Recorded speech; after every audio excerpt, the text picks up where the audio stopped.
Hey guys, while I'm editing this video, I am full-scale production for Christmas items, but I don't want to put those onto YouTube quite yet because, you just like to enjoy the fall. And so I'm going to delight you with some custom orders that I have. I do take custom orders in my shop for most of the year. From October 1st to January 1st, I do not take custom orders because I'm busy with Christmas stuff. So here's a lovely custom order. The only colorants I used in this batch were titanium dioxide, which is right here. I will always stick blend my titanium dioxide when I put it into the soap because that is one of the additives that just doesn't combine well without the stick blender. And then also the black is activated charcoal. I did not use any micas, any other colorants. It's just those two.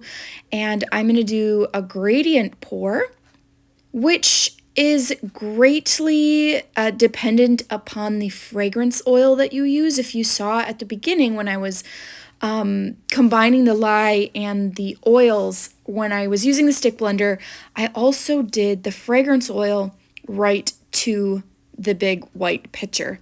And that was just to combine it. I know how this fragrance oil works. I've worked with it extensively. It is the most popular fragrance of my shop ever.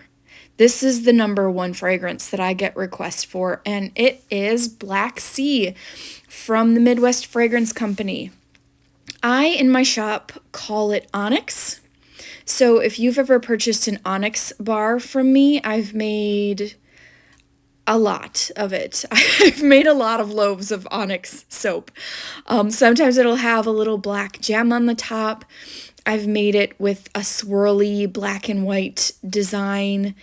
And then this one, the customer just requested something masculine, and so I thought a black and white gradient would be really fun. She didn't specify anything directly like swirls or whatever. It was just something masculine, so I thought this would be a good thing. So what I'm doing is I started off with just pure black, and then I'm adding little bits of white, and that's creating that gradient. Now you can see it's to gray.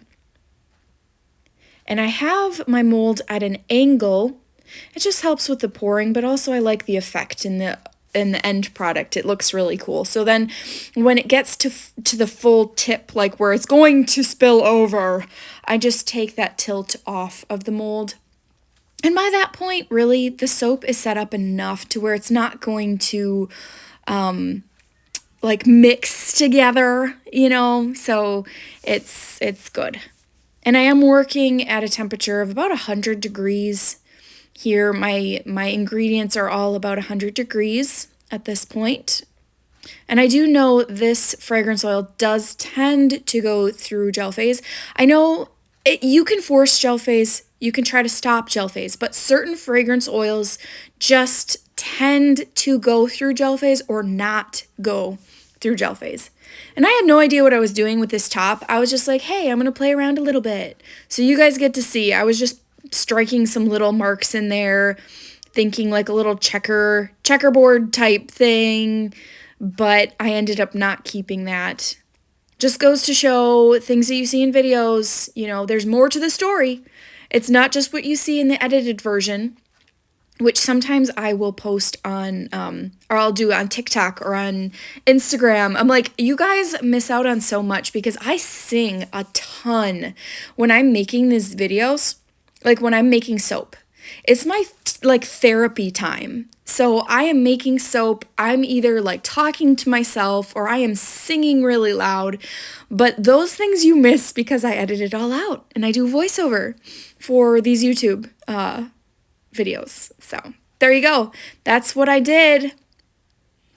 It came out beautifully. This is 3 hours after I poured it. And that has a lot to do with my personal recipe. It has a lot of hard oils that are solid at room temp. I allow it to go through a toasty gel phase. I do a severe water discount. All of those things really help to shorten the amount of time needed between the pour and the cut, which I like because if you're a maker or know a maker, it's really hard to wait. You know what I'm saying? Patience. It's really, really hard. So this is my business stamp. I tend to put this on the sides of most of my bars of soap unless someone specifically requests not to have it. And then here is my customizable stamp. And the customer wanted the word relax on these ones, which why not? Perfect. Perfect reminder. So I just set my little stamp and use my rubber mallet. And all of this happens directly after cutting. I do not wait. What you see is what you get here. It's not movie magic. It's literally one step after another for me with this particular recipe. See, but if I was doing a 100% olive oil soap, I would definitely wait just because it's softer. Or if I had a higher water amount, I'd also wait just because it would squish. But this is perfect to stamp right away. I love how this turned out. That gradient is glorious. It just makes me want to do a bunch more gradient pours. Thank you so much for watching, guys. You can find all of my goodies at bluehavensoapery.etsy.com.